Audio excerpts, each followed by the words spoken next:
시청자 여러분 안녕하십니까? 뉴스9 윤정호입니다. 비상계엄과 관련해 윤석열 대통령에 대한 공수처 수사, 헌법재판소의 탄핵 심판이 계속되는 가운데 국회도 계엄 사태 진상을 규명하겠다며 청문회를 열었습니다.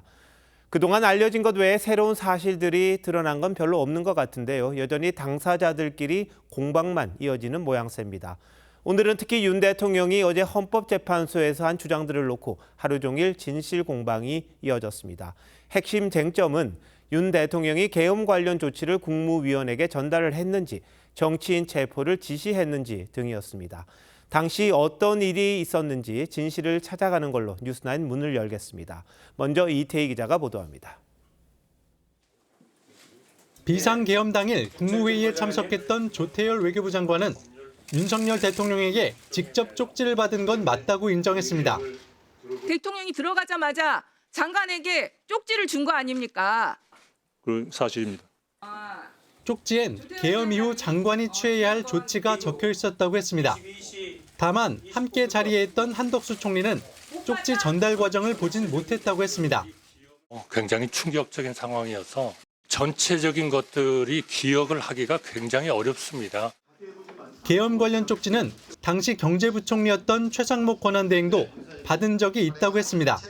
접혀진 쪽지를 받았다고 제가 말씀을 드렸고요. 대통령이 계신 자리에서 실무자가 저한테 참고자를 줬는데. 하지만 윤 대통령은 어제 최 대행에게 쪽지를 준 적이 있느냐는 질문에 사실이 아니라고 했습니다. 저는 이걸 준 적도 없고, 그리고 나중에 이런 계엄을 해제한 후에 한참 있다가 언론에 뭐 이런 메모가 나왔다는 것을 기사에서 봤습니다. 윤 대통령은 그러면서 김용현 전 장관이 쪽지를 작성했을 수 있다고 했지만 김 전 장관은 당시 합참에 있었던 주장도 나왔습니다. 김용현은 그때 대통령실 국무위원 대기실에 있지 않았습니다. 즉 대통령의 발언은 거짓이다라고 봅니다. 쪽지를 둘러싼 주장들이 엇갈린 가운데 내일 열릴 탄핵심판 4차 기일엔 윤 대통령과 김 전 장관이 모두 출석할 예정입니다. TV조선 이태희입니다.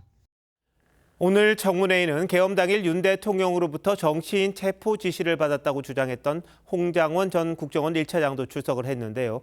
여전히 조태용 국정원장과는 말이 달랐습니다. 조 원장은 그런 지시나 보고를 받은 적이 없다는 입장인데 전정원 기자가 보도합니다. 홍장원 전 국정원 1차장은 계엄 발표 약 30분 뒤 윤석열 대통령이 직접 전화를 걸어왔다고 했습니다.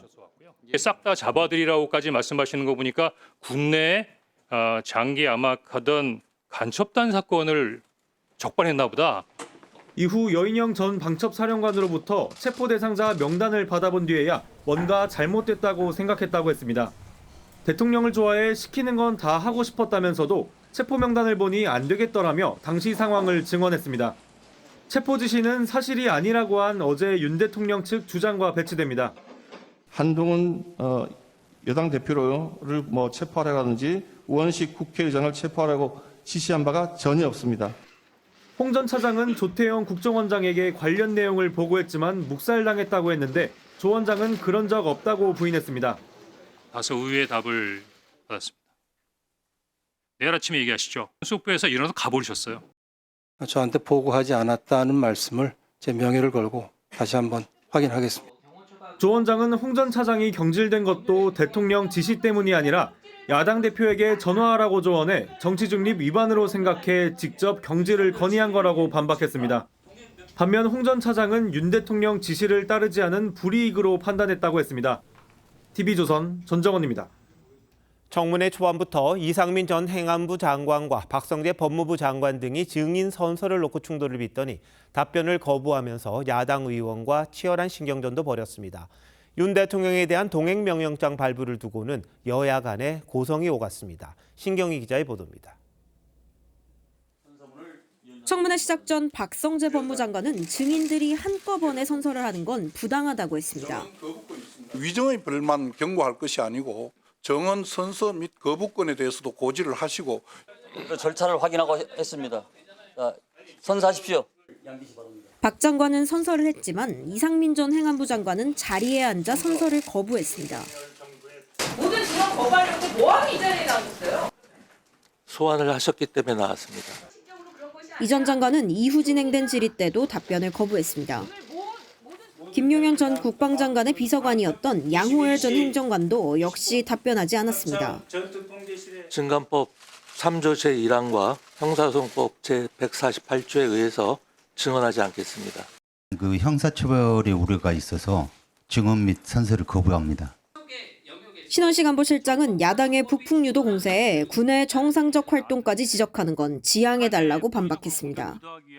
우리의 그런 정상적인 활동에서 북한조차 문제를 제기 안 했던 상황입니다.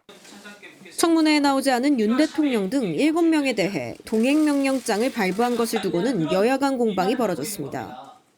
이 대통령에 대한 동행명령장 이거 대통령 망신주기 아닙니까? 네, 어제 헌재에 출석하셨기 때문에 어디는 나가고 어디는 나가지 않고 국회 사무처는 서울구치소로 이동해 동행명령장을 집행하려 했지만 윤 대통령 측이 불출석 의사를 밝혀 무산됐습니다.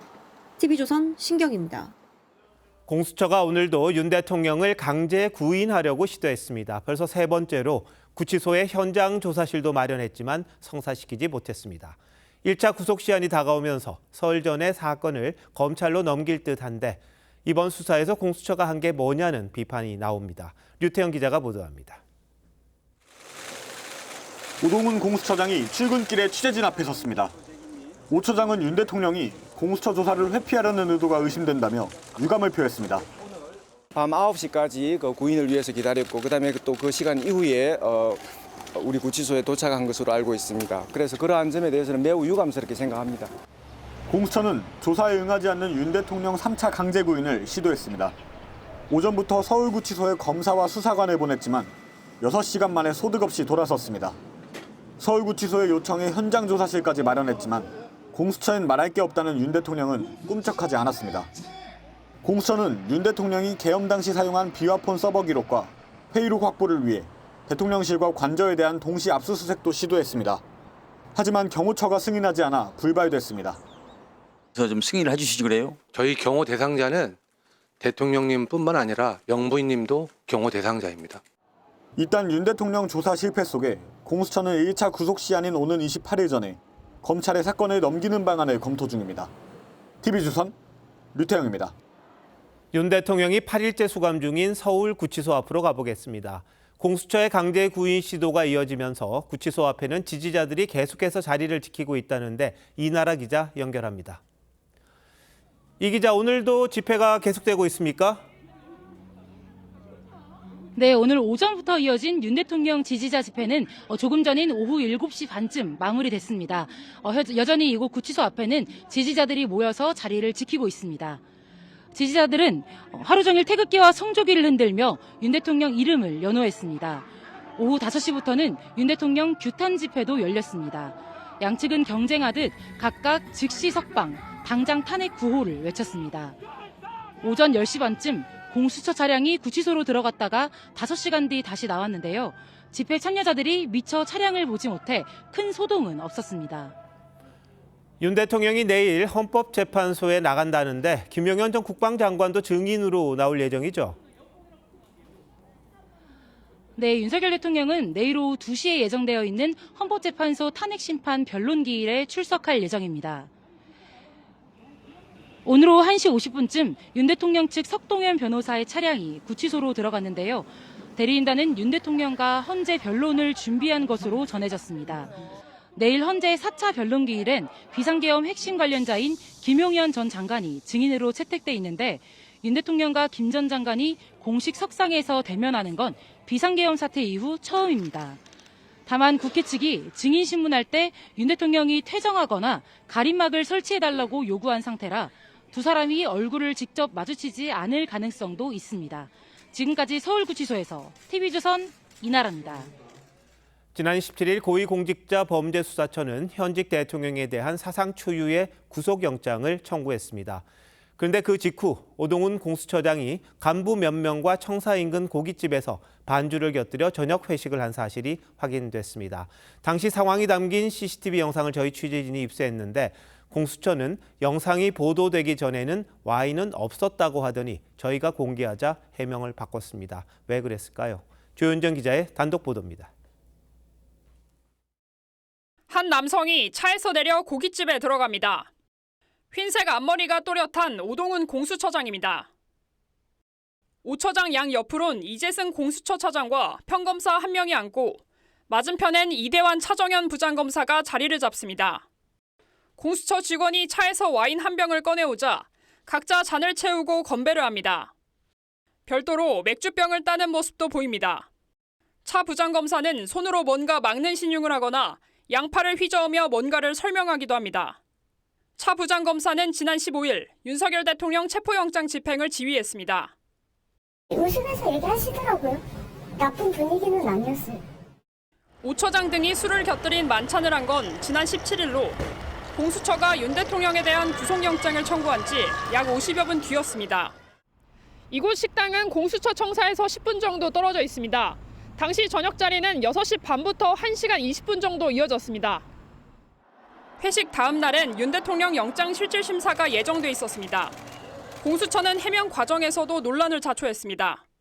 공수처는 오전에 TV조선에 보낸 1차 해명에선 맥주 2병과 탄산음료만 주문해 마셨다고 했지만 CCTV 영상이 보도되자 직접 가져간 와인을 은근슬쩍 추가했습니다. 공수처는 또 지휘부의 격려와 영장 집행에 최선을 다하자는 다짐을 위한 자리였다고 설명했습니다. TV조선 조윤정입니다. 공수처가 구속된 윤석열 대통령에 대해 세 번째 강제 구인을 시도했는데 또 실패했습니다. 대통령 측이 강하게 거부하는 상황에서 강제 구인이란 걸 할 수 있는 건지 김주영 기자와 따져보겠습니다. 김 기자, 윤 대통령을 강제 구인해서 조사하는 거 법적으로는 가능합니까? 네, 공수처는 2013년 대법원 판례를 들어 가능하다고 보고 있습니다. 국가보안법 위반으로 구속된 피의자들이 수사에 불응하자 검찰이 교정기관의 협조를 받아 강제 구인했던 사건인데요. 이 부분에 대해 대법원은 구속된 피의자가 조사실로 나오지 않겠다고 거부한다면 수사기관은 조사실로 구인할 수 있다고 판시했습니다. 다만 이 사건 당시에 피의자들을 교도관이 직접 끌어낸 건 아니고 강제 구인이 되자 순순히 조사에 응했습니다.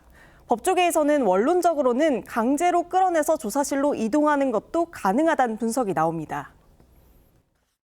피의자를 조사실로 구인할 수 있다라고 하는 것은 쉽게 말하면 강제 처분이기 때문에 원칙적으로는 수갑을 채워서 강제로 데리고 오는 것을 말하는 것입니다. 윤 대통령 측은 강하게 반발하고 있는데 왜 그런 겁니까? 네, 오늘 윤 대통령 변호인단은 헌법이 보장한 진술 거부권을 침해하는 위법한 수사라며 강제 구인 시도가 계속되면서 탄핵 심판 준비를 위해 변호사를 접견할 권리도 침해당하고 있다고 반발했습니다. 법조계에서도 진술 거부권을 행사하겠다는 피의자를 굳이 수차례에 걸쳐 강제 인치하는 건 인권 침해 소지가 있다는 의견이 나왔습니다. 진술 거부권을 행사를 하려고 할 때 구속영장의 효력을 갖고서 피의자를 수사기관으로 구인을 해서 반복적으로 질문을 하는 것은 진술 거부권에 반할 소지가 있다. 현직 대통령이 이렇게 강하게 반발하는데 교도관들이 물리력을 동원해서 끄집어내서 또 조사실에 데려가는 거, 이게 가능한 일입니까? 교정당국은 난색을 표하고 있습니다. 과거 사례를 보면 이명박 전 대통령은 구속된 이후 구치소 방문 조사를 비롯해서 모든 조사를 거부했었는데 당시 검찰이 전직 대통령 예우 차원에서 강제 구인을 하지 않았었고요. 박근혜 전 대통령은 구치소에서의 방문 조사는 받았지만 추후 재판에 나오는 걸 거부했는데 당시 구치소가 전직 대통령을 강제로 인치하기는 곤란하다는 입장을 밝혔습니다. 일선 교도관들도 공수처도 못하는 걸 교도관에게 하라는 건 잔인한 처사라면서 윤 대통령이 법적으로 인권 문제를 제기하면 책임은 누가 지냐고 토로했습니다. 그런데 이게 현실적으로 뭘 얻을 수 있을까? 그런 의문도 듭니다. 윤 대통령이 진술을 거부할 게 뻔하잖아요. 근데 조사실에 앉혀서 뭐가 나오는 거죠? 네, 일단 체포 당시 1차 조사에서 윤 대통령은 조서 열람도 하지 않으면서 강하게 진술을 거부했습니다. 이 때문에 조사실에 앉아도 공수처 수사에 응하지 않을 가능성이 크고요.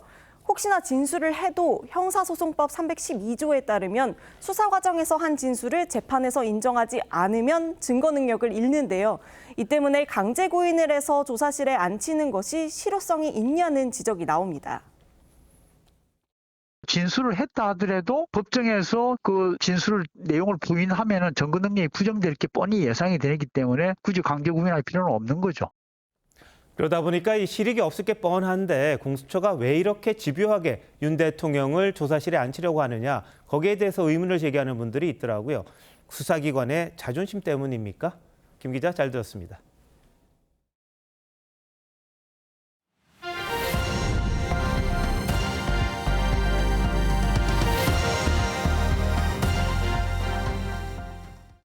최상목 대통령 권한대행이 헌법재판관 후보 3명 중 2명만 임명하자 국회는 헌법재판소에 권한쟁의 심판을 청구했었습니다. 헌법재판소에서 만난 양측은 권한대행 임명이 헌법상 의무다. 아니다. 임명을 늦추다가 윤 대통령 탄핵 소추안 가결 후에야 임명을 서두르라는 국회가 문제다. 이렇게 맞섰습니다. 정준영 기자의 보도입니다. 국회와 최상목 대통령 권한대행 측은 헌법 해석을 놓고 팽팽하게 맞섰습니다. 국회가 선출한 헌법재판관 후보자를 대통령이 임명한다는 헌법 111조가 쟁점이었습니다. 국회 선출 헌법재판관 임명은 대통령의 의무입니다. 그 의무 이행은 권한대행도 당연히 해야 하는 것입니다.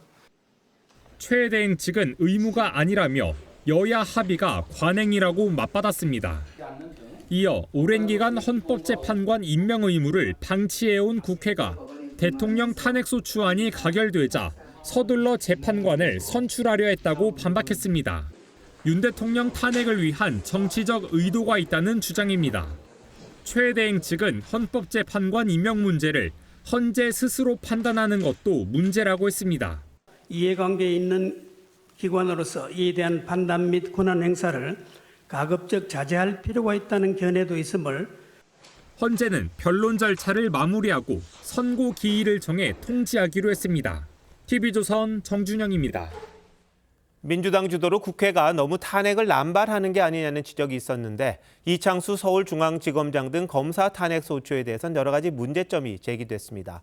변론 준비 기일에 나오지 않거나 탄핵 사유를 제대로 특정하지 않았다는 비판을 받은 데 이어 이번엔 탄핵 소추 의결서에 사실과 다른 내용이 일부 담겼다며 해당 부분을 빼기도 했습니다. 무엇보다 신중해야 할 탄핵을 이런 식으로 한다는 게 말이 되냐는 지적이 나오는데 한지은 기자가 보도합니다. 국회는 지난달 5일 이창수 서울중앙지검장 등 검사 3명의 탄핵소추안을 통과시켰습니다. 검사 이창수 탄핵소추안은 가결되었음을 선포합니다. 김건희 여사의 도이치모터스 주가 조작 의혹을 제대로 수사하지 않고 무혐의 결론냈다는 이유였습니다. 국회는 탄핵소추 의결서에는 이 지검장이 불기소 당일 기자회견에서 거짓말을 했다고 적었습니다. 도이치모터스 사건과 관련해 김 여사에 대한 강제 수사가 있었다고 이 지검장이 말했지만 실제로는 다른 사건이었다는 겁니다. 하지만 당일 이 지검장은 해당 기자회견에 나오지 않았습니다. 결국 오늘 헌재 3차 변론 기일에서 국회 측은 잘못 알았다며 해당 부분을 빼겠다고 했습니다. 국회에서 아마 탄핵소추 의결을 할 때 이창수 검사장도 기자회견장에 참석을 했던 것으로 잘못 알았었던 것이 아닌가 싶어서요. 이번에 좀 정리를 한 것이고.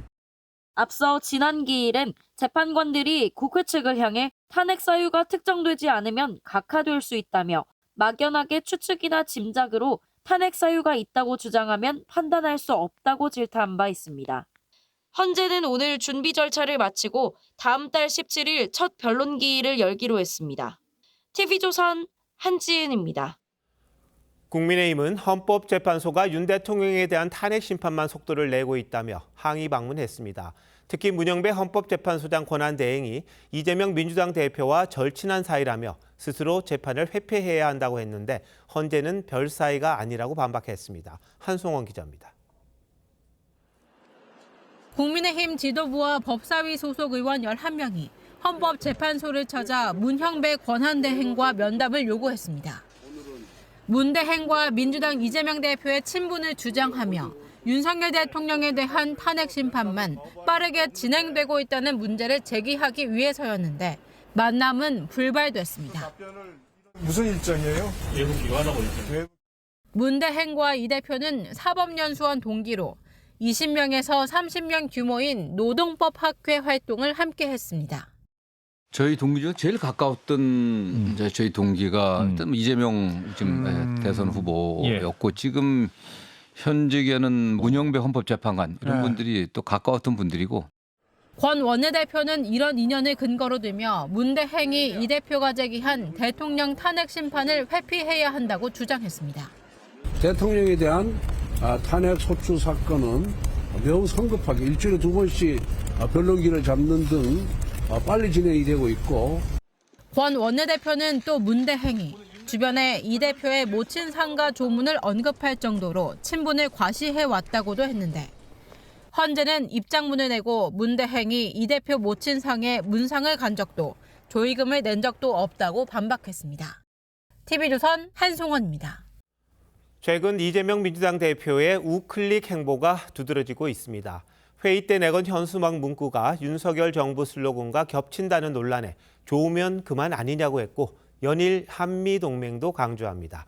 조기 대선을 의식한 중도층 껴안기라는 해석이 나오는데 장세희 기자가 취재했습니다. 이틀 전 당대표 회의실에 걸린 현수막입니다. 내란 극복, 국정 안정이란 문구에서 회복과 성장, 다시 대한민국으로 바뀌었습니다. 그런데 이 문구가 윤석열 정부가 내세웠던 슬로건과 같다는 논란이 일자 이재명 대표가 직접 설명했습니다. 알면서도 제가 쓰자고 했습니다. 윤석열 대통령이 쓰던 구호면 어떻습니까? 좋은 구호면 쓰면 되죠. 탈이념, 탈진영, 실용주의로 전환해야 한다며 쥐만 잘 잡으면 된다는 흥묘백묘론까지 언급했습니다. 최근 지지율 정체가 이어지는 상황에서 중도와 보수층 민심까지 끌어오겠다는 전략으로 풀이됩니다. 지도부 관계자는 조기 대선은 중도층 싸움이라며 먹고 사는 문제를 깊숙이 들여다볼 것이라고 했습니다. 이 대표는 또 조셉 윤 주한미 대사대리와 만나 한미동맹도 거듭 강조했습니다.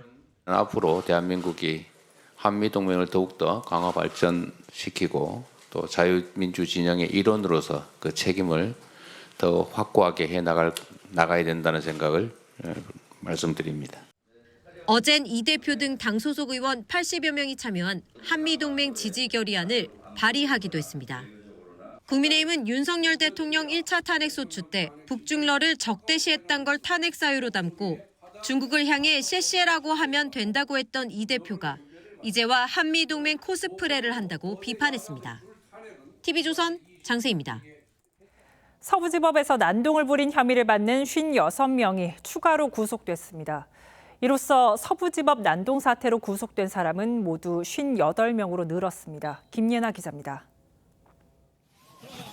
지난 19일 지지자들의 난입으로 아수라장이 된 서부지법. 당시 경찰은 기동대를 투입해 법원에 침입한 시위대를 체포하고 선동을 실제로 사람을 체포하겠습니다. 다음 날 주요 가담자 전원 구속 수사 방침을 밝혔습니다. 이런 사태 일으킨 사람에 대해서는 구속 수사 등 엄정하게 대처할 계획입니다. 서부지법은 영장이 청구된 58명 중 56명에 대해 도주 우려가 있다며 구속했습니다. 여기엔 공수처 차량을 파손한 10명도 포함돼 있습니다. 이번에 영장이 청구된 피의자들의 경우 영장전담 판사실 침입이 혐의에 포함될 수 있어 영장전담 판사가 아닌 다른 판사들이 심사를 맡았습니다.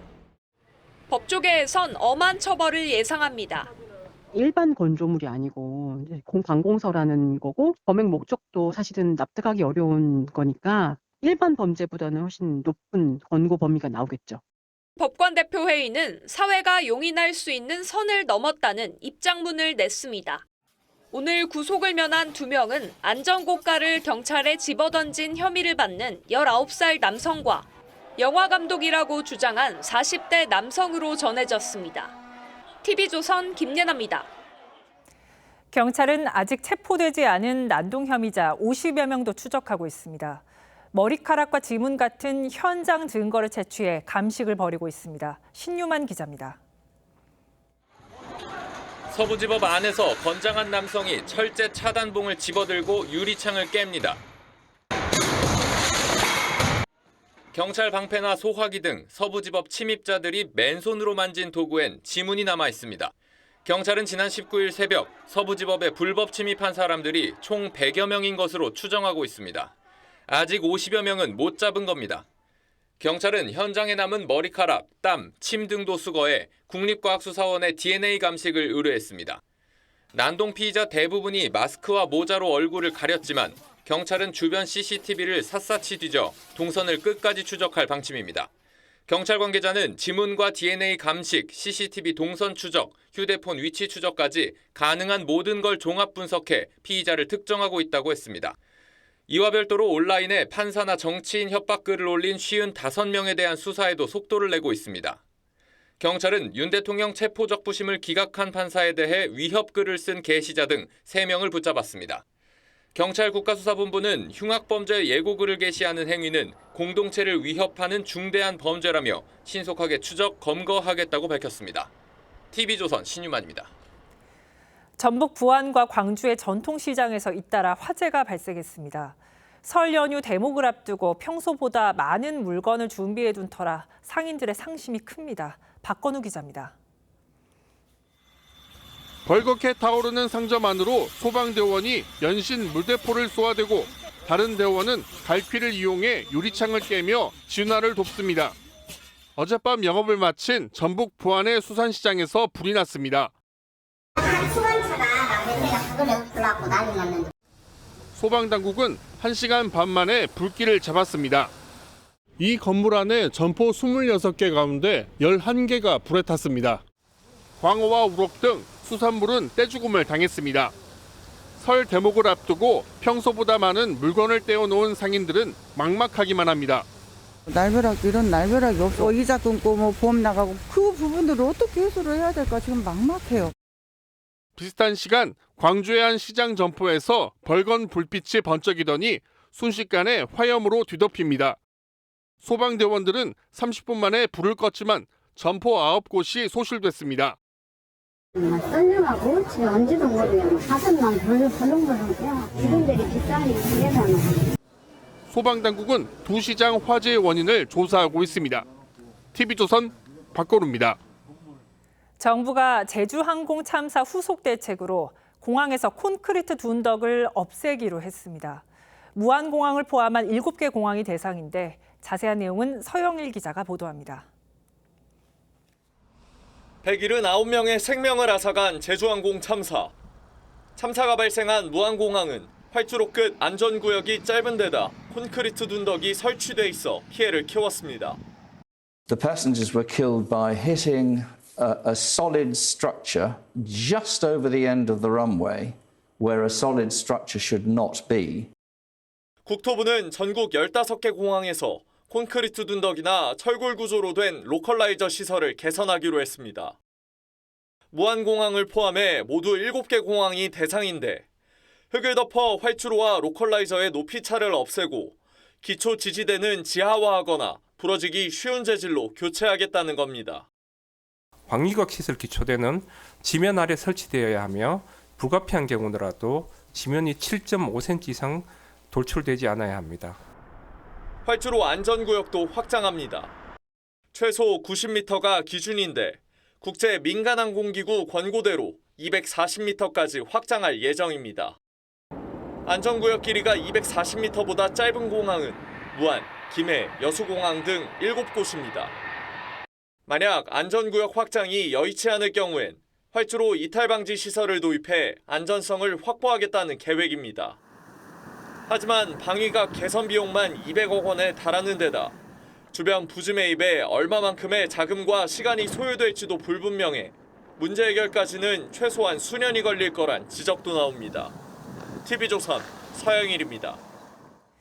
요새 미세먼지가 기승을 부리면서 공기청정기 쓰는 분들이 늘었습니다.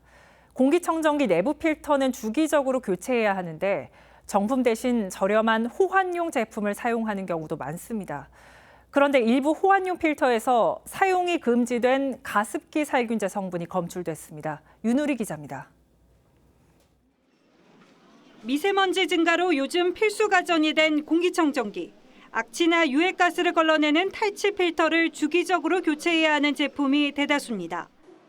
공기청정기 제조사에서 만든 정품 필터를 사용해도 되지만 정품과 호환이 가능한 유사 제품을 사용하는 소비자도 많습니다. 정품을 쓰긴 너무 비싸고요. 그리고 또 공기청정기 모델이 오래된 것 같은 경우에는 정품 모델 찾기도 힘들고 해서 검색해서 거의 그냥 호환되는 제품으로 사고 있습니다. 온라인 쇼핑몰에서 정품 필터는 10만 원이 넘지만 호환이 가능한 필터는 2만 원 안팎에 팔립니다. 소비자원과 환경부가 시중에서 팔리는 42종 필터를 조사한 결과 8개 호환용 필터에서 가습기 살균제 사태 때 문제가 됐던 성분이 검출됐습니다. 모두 중소업체들이 만들거나 수입한 제품으로 사용이 전면 금지된 메틸이소티아 졸리논이 킬로그램당 최대 10.7mg, 적게는 1.9mg이 확인됐습니다. 문제가 된 필터들은 LG전자, 위닉스, 샤오미 제품의 호환 필터로 팔려나갔습니다. MIT 같은 경우에는 살균 소독제에 가장 많이 빈번하게 사용되는 성분 중에 하나이고 그 자체적으로 분명히 독성을 가지고 있고 호흡기 노출을 해서는 안 되는. 환경부는 문제가 된 제품의 판매를 금지하고 이미 판매된 제품에 대해 회수 조치에 들어갔습니다. TV조선 윤유리입니다. 미세먼지가 사흘째 이어지면서 수도권을 비롯한 9곳이 비상저감 조치를 시행 중입니다. 강한 미세먼지가 필터 역할을 하면서 평소엔 잘 보이지 않던 태양의 흑점도 휴대전화 카메라에 포착됐습니다. 송민선 기자입니다. 뽀얀 먼지가 내려앉은 서울 도심. 시민들은 마스크로 중무장했습니다. 남산에서 본 서울 시내 건물은 윤곽이 흐릿합니다. 여수에서 친구들이랑 여행을 왔는데 미세먼지 농도가 높아가지고 뿌여서 경치가 잘 안 보여요.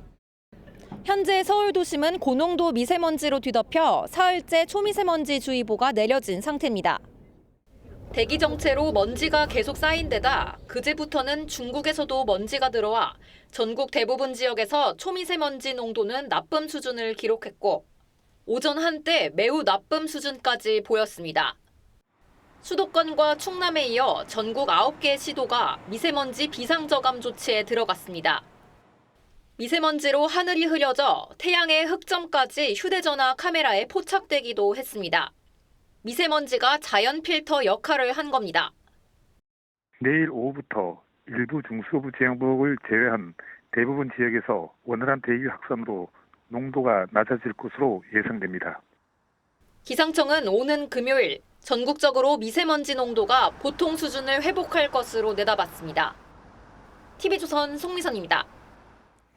지난해 11월 출생아 수가 1년 전보다 14% 넘게 늘었습니다. 14년 만에 가장 크게 증가한 겁니다. 지난해 전체로 보면 인천의 증가세가 두드러졌는데 그 배경을 송병철 기자가 취재했습니다. 갓난아이부터 7살 어린아이를 부모들이 함께 돌보는 인천의 한 공동육아센터. 엄마와 아이가 함께 동그란 과자와 조청을 섞어 옛날 과자를 만들어 봅니다. 지난해 1월부터 11월까지 인천은 출산 증가율이 1년 전보다 11% 넘게 올랐습니다. 코로나로 미뤘던 결혼이 늘면서 출산율도 덩달아 뛴 데다 인천이 집값이 싸 주거비 부담이 적은 영향도 있다는 분석입니다. 여기다 지난해부터 자녀가 18세가 될 때까지 출산 지원금으로 1억 원을 주는 파격적인 정책이 주요했다는 평가도 나옵니다. 지금 아이가 2명인데 조금만 더 일찍 알았더라면 뭐 셋째도 좀 도움이 되지 않을까 생각을 좀 해봤어요. 실제로 출산 지원금 100만 원을 지급할 때 합계 출산율은 0.03명 늘어나는 효과가 있다는 연구 결과도 있습니다. 30대 비중이 높은 대구와 세종 등도 출산율이 5%대로 늘었습니다. 특히 대구는 아파트 값이 하락하면서 인천처럼 주거비 부담이 크게 줄었습니다. 전문가들은 반짝 반등에 그치지 않으려면 지원금뿐만 아니라 육아휴직을 쉽게 쓰도록 하는 등 제도적인 보완도 필요하다고 지적합니다. TV조선 송병철입니다. 이재명 민주당 대표가 시중 은행장들과 만난 것 자체만 놓고도 말들이 많았는데 이 대표가 이 자리에서 부정선거 관련 의혹을 보도해온 특정 매체를 콕 집어 은행권 광고 지원을 거론해 논란입니다. 보도의 진위 여부를 떠나 광고 문제를 거론하는 건 언론 압박 아니냐는 지적입니다. 조성호 기자의 단독 보도입니다. 한자리에 모인 6대 시중은행장들에게 민주당 이재명 대표는 압박할 의도는 없다고 설명했습니다. 여러분들한테 뭘 강요해가지고 뭘 얻어보거나 아니면 뭔가를 갖다 강제하기 위한 건 전혀 아닙니다. 그리고 비공개 면담이 끝날 때쯤 이 대표가 특정 매체 이름을 거론하며 은행권의 광고 집행 상황을 언급한 걸로 알려졌습니다. 복수의 참석자들에 따르면 이 대표는 가장 많은 광고를 한 은행을 지목했는데 은행장들은 해당 내용을 몰랐던 것으로 전해졌습니다. 해당 매체는 최근 선거연수원에서 중국인 99명이 미군에 압송됐다는 의혹을 제기한 뒤 선관위로부터 고발 조치된 곳으로 주한미군도 완전한 거짓 보도라고 밝힌 바 있습니다. 간담회 이튿날 금융노조는 해당 매체에 대한 금융지주의 광고비 지급은 내란 선동 지원이라며 즉각 중단하라는 성명을 냈습니다. 민주당 한 의원실은 시중은행들의 해당 매체 광고 집행 내역에 대한 자료를 요구했고 일부 은행은 광고 중단을 검토 중인 걸로 알려졌습니다. 한 정치권 인사는 정당이 허위 보도 내용을 비판하고 법적 대응하는 건 당연하지만 당대표가 광고주에게 광고 문제를 직접 언급하는 건 언론 길들이기란 오해를 받을 수 있다고 지적했습니다. TV조선 조성호입니다. 국민의힘이 한국은행을 찾아 이창용 총재를 만났습니다. 예산을 조기에 집행하는 데 집중하고 있는 여당 기조에 반해 이 총재가 추경의 필요성을 강조하며 엇박자를 내자 명확한 입장을 전달하기 위해서였습니다. 비공개 면담에선 적지 않은 신경전도 있었다는데 이채림 기자가 단독 취재했습니다. 국민의힘 권성동 원내대표는 한국은행 이창용 총재가 정치권에 대외 메시지를 내는 배경이 궁금해서 왔다고 했습니다. 배경이 뭔지 이런 부분에 대해서 좀 진솔한 대화를 나누고 싶어서 방문을 결정했다는 것. 기자분들 나가시면 짧게 현황을 좀 보고 드리고 그다음에 의원님들 말씀 듣도록 하겠습니다. 비공개 면담에서 권 원내대표는 통화 정책을 담당하는 하느니 재정 정책인 추경을 자꾸 언급하는 이유가 뭐냐고 했고 이 총재는 피치 등 신용평가사들이 다음 달 국가신용등급 예상치를 내놓는다며 추경 실수를 미리 대회에 알리면 도움이 될 거란 취지였다고 설명한 걸로 알려졌습니다. 이 총재는 지난 16일 금융통화위 회의에서 15조에서 20조 원 규모의 추경을 주장한 바 있습니다. 면담에 동석했던 한 의원은 이 총재가 추경을 하더라도 선별 지원으로 해야 한다고 말했다면서 야당의 전국민 지원금 지급과는 기조가 다르다고 전했습니다.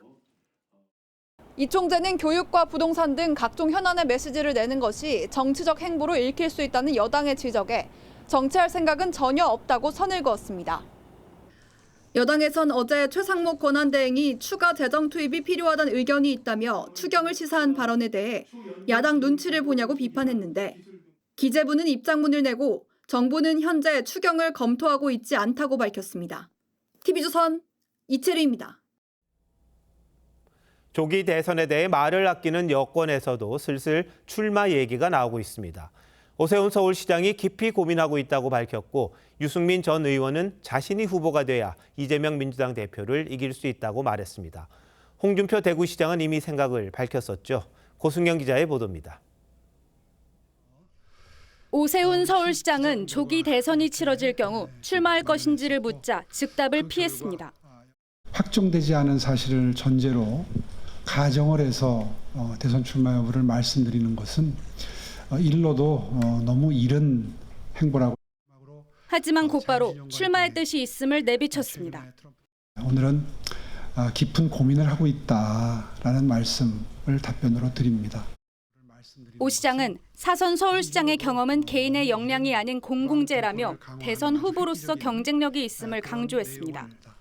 또 국민들은 정상적인 리더십과 통합된 대한민국을 가장 절실하게 원할 것이라며 이재명 민주당 대표를 견제하고 극우 보수 세력과도 거리를 뒀습니다. 유승민 전 의원은 TV조선 유튜브에 출연해 대선 출마의 뜻을 밝혔습니다. 저는 늘 대통령이 돼서 이 나라 경제를 살리고 안보를 튼튼하게 지키고 싶다. 이 꿈을 꿔왔고 유 전 의원은 이재명 대표의 경제 정책은 극단적 포퓰리즘이라면서 경제 전문가인 자신이 후보가 되면 이길 수 있다고 말했습니다.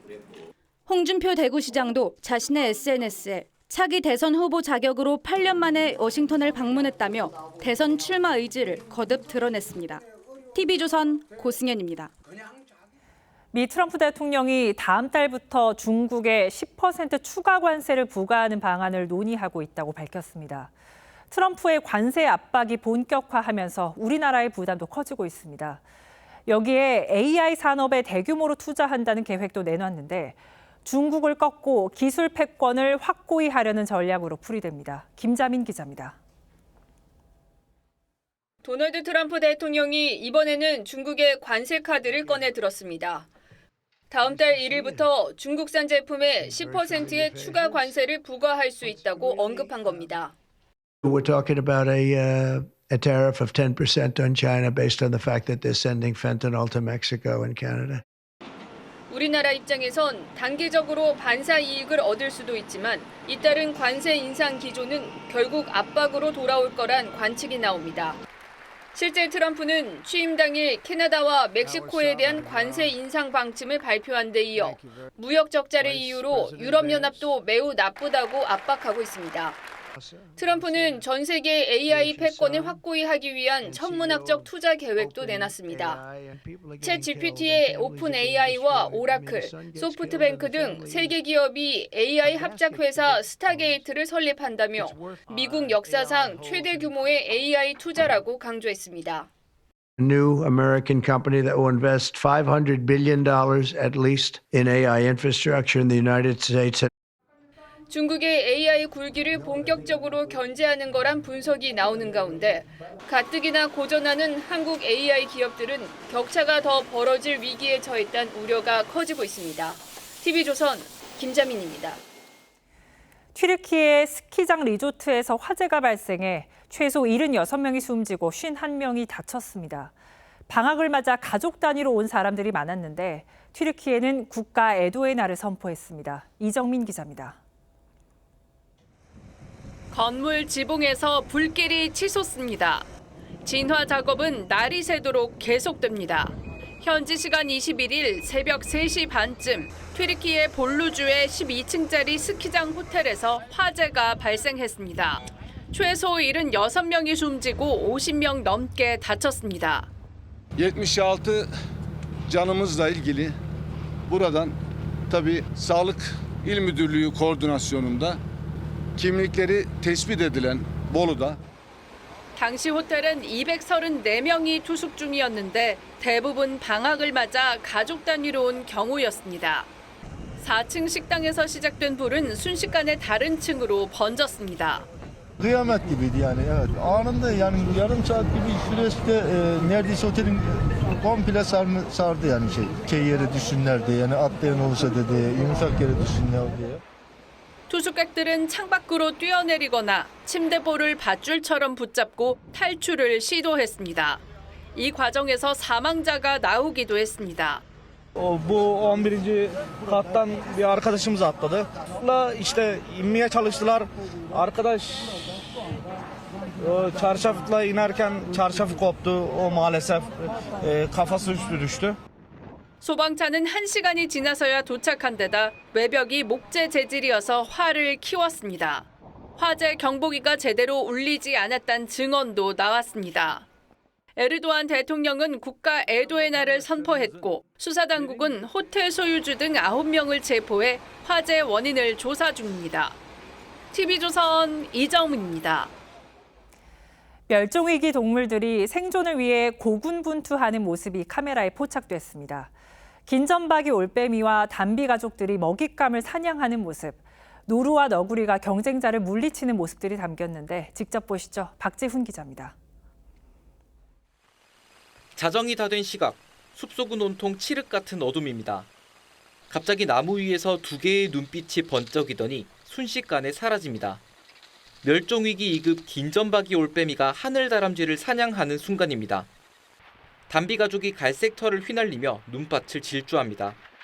얼핏 봐도 자기 몸의 3배는 되는 고라니를 맹렬히 쫓습니다. 잡아온 두더지 먹잇감을 나무 위에 숨겨놓기도 합니다.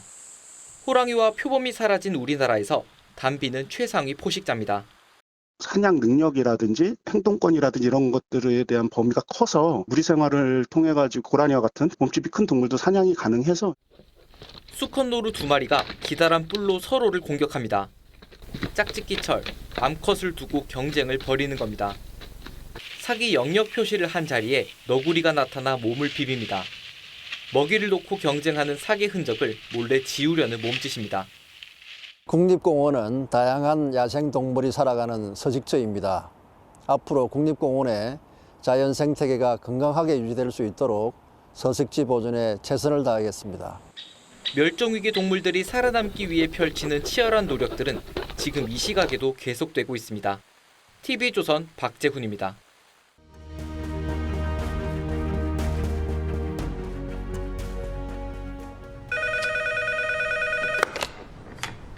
지금까지 이런 맛은 없었다.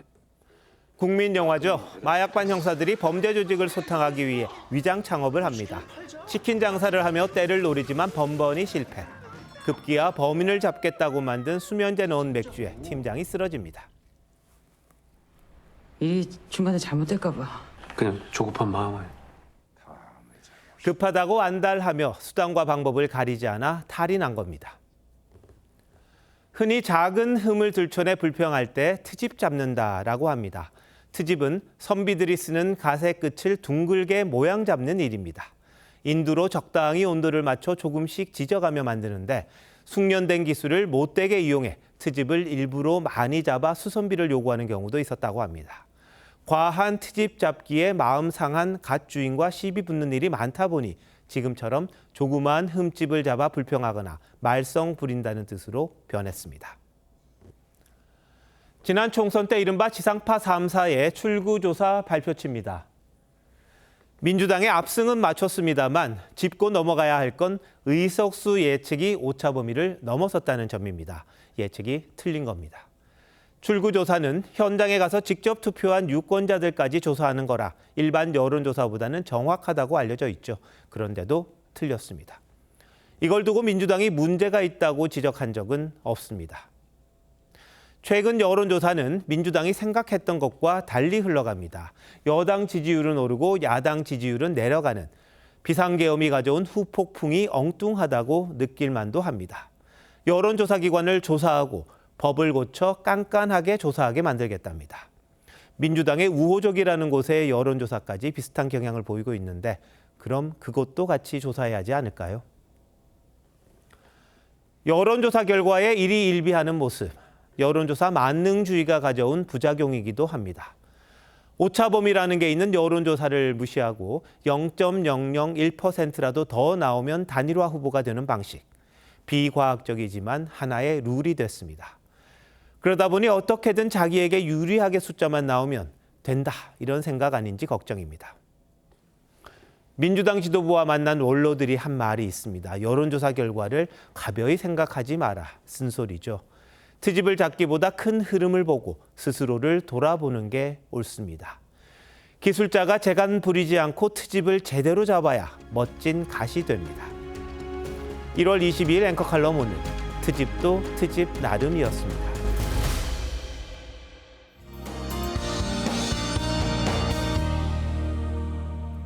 주말부터 이어진 탁한 대기 상태가 좀처럼 나아지질 않고 있습니다. 내일도 서울을 포함한 대부분 지역의 초미세먼지 농도가 나쁨 수준으로 예상되는데요. 그래도 오후부터는 대기 확산이 원활해지며 일부 중서부를 제외 농도가 차츰 낮아지겠고요. 주말에는 대기질을 완전히 회복하겠습니다. 내일 오전까지 중부 내륙과 호남을 중심으로는 가시거리 200m 미만의 짙은 안개가 끼는 곳이 있겠습니다. 시야가 답답할 수 있겠고요. 동해안은 모레 비가 내리기 전까지 건조한 날씨가 이어지겠습니다. 내일 하늘빛 자체는 오후부터 차츰 맑아지겠습니다.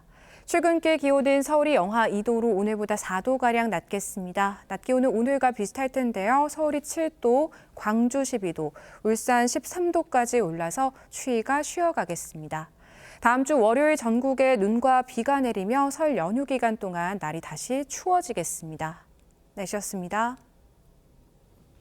1월 22일 수요일 뉴스9 마칩니다. 시청해주신 여러분 고맙습니다.